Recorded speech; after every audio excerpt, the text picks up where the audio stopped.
बिहार में बीजेपी ने लालू के वाई फैक्टर को साधने के लिए एक मुख्यमंत्री को उतारा है जो वाई यानी यादव समाज में काफ़ी लोकप्रिय हैं और बीजेपी को लगता है कि वो लालू के पारंपरिक वोट बैंक में सेंध लगाकर बीजेपी के लिए गेम चेंजर साबित होंगे।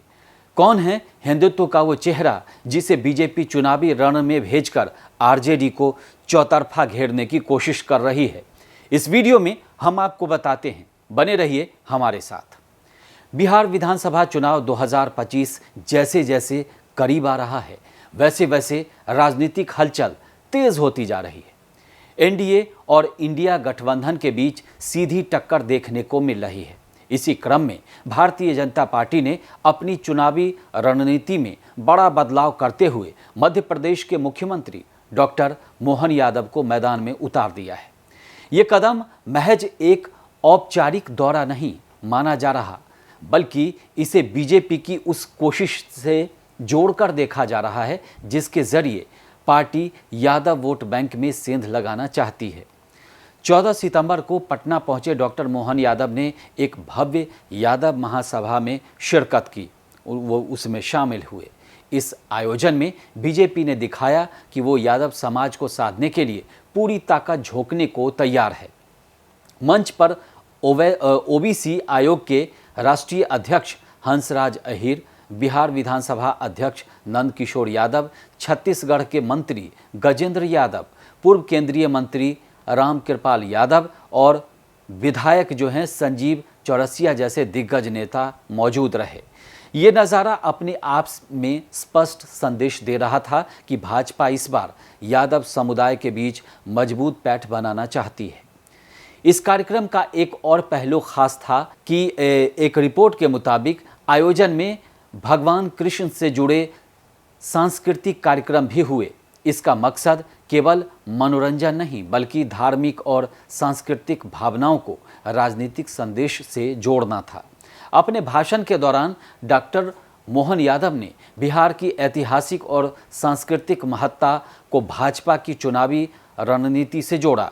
उन्होंने पाटलिपुत्र की प्राचीन विरासत, सम्राट अशोक की गाथा और अवंतिका यानी उज्जैन से बिहार के रिश्तों को सामने रखते हुए दोनों राज्यों के बीच सांस्कृतिक कड़ी को रेखांकित किया, मतलब उस पर उन्होंने बात की।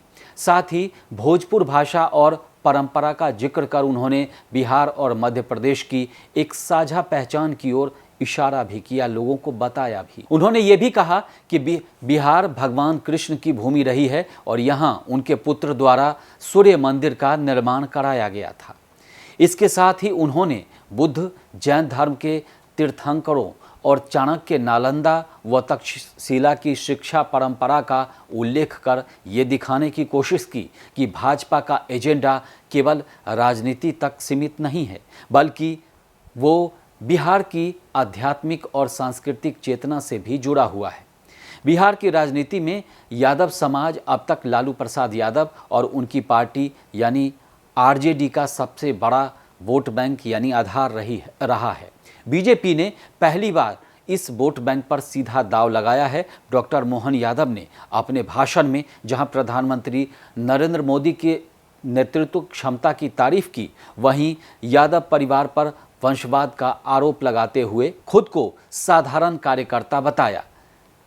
यह हमला साफ तौर पर लालू परिवार की विरासत को चुनौती देने वाला था। भाजपा का ये कदम जो है एमओआई समीकरण यानी मुस्लिम यादव गठजोड़ को तोड़ने की रणनीति से भी जुड़ा हुआ है, जिसे अब तक आरजेडी की सबसे बड़ी ताकत माना जाता रहा है।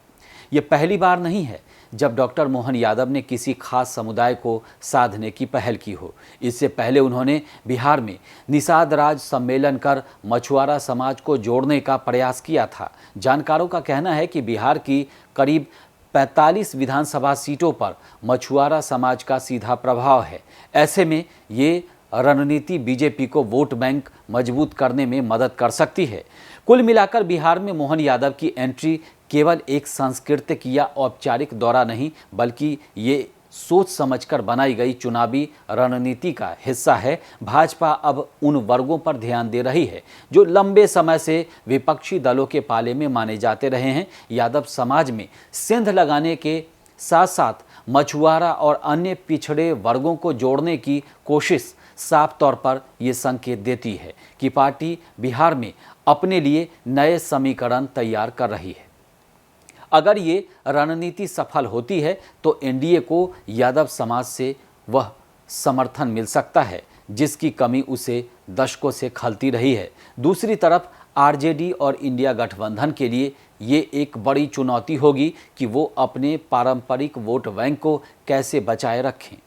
फिलहाल इस वीडियो में इतना ही। देश और दुनिया की ताज़ा तरीन खबरों के लिए देखते रहिए भारत एक्सप्रेस डिजिटल। नमस्कार।